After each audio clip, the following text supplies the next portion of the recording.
بسم الله الرحمن الرحيم يسبح لله ما في السماوات وما في الأرض الملك القدوس العزيز الحكيم هو الذي بعث في الأميين رسولا منهم يتلو عليهم آياته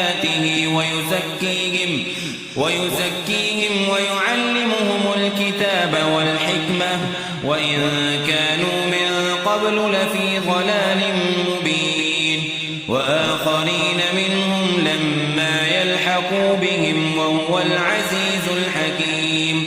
ذلك فضل الله يؤتيه من يشاء والله ذو الفضل العظيم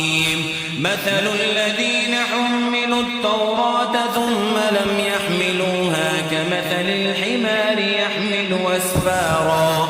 بئس مثل القوم الذين كذبوا بآيات الله والله لا يهدي القوم الظالمين قل يا أيها الذين هادوا إن زعمتم أنكم أولياء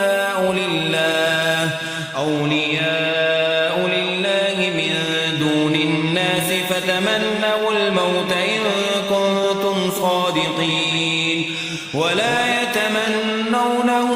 أبدا بما قدمت أيديهم والله عليم بالظالمين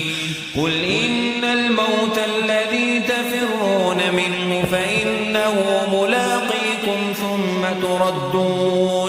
ثم تردون إلى عالم الغيب والشهادة فينبئكم بما كنتم تعملون